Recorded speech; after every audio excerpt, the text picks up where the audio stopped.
Kali ini kendaraan Alphard, keluhan oli netes di bagian bawah. Kemudian kita cek olinya, ternyata olinya berkurang, guys. Maka dari itu, ayo kita cek di bawah. Ternyata bagian bawah ada tetesan oli, guys. Kemungkinan besar ini dari seal crankshaft belakang. Olinya juga oli mesin, bukan oli matic. Dan juga untuk seal drip shaftnya tidak bocor, baik kanan maupun yang kiri aman-aman saja.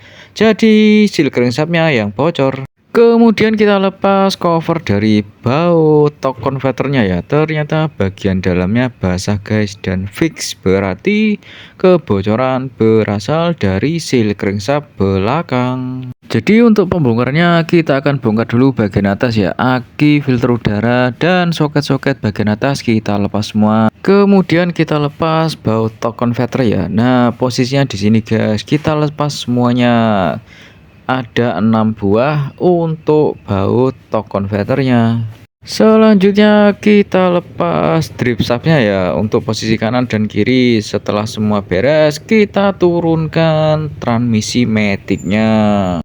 Dan kita cek untuk transmisi maticnya tidak ada kebocoran sama sekali, aman.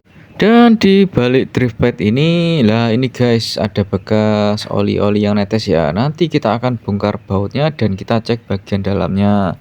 Ini ada 3 lapis ya, satu, kemudian drive lapnya, dan juga ada satu lagi di bagian bawahnya. Dan ini dia penyebab oli netes di garasi. Nah ini, guys, ini namanya seal crankshaft belakang. Biasanya penyebab bocor karena faktor usia dan juga faktor getas ya. Dan untuk melepasnya kita congkel aja di bagian sini, guys.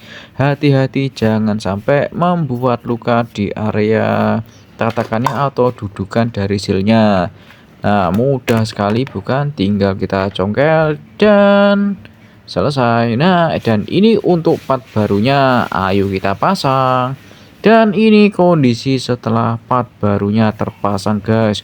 Mudah sekali bukan? Dan ini urutannya, plat dulu, baru triplet, baru plat lagi, dan selanjutnya pasang bautnya. Untuk momennya yaitu 1000, guys, dan untuk momen torque converternya yaitu 420. Untuk baut triplet jangan lupa di sealer ya biar tidak bocor.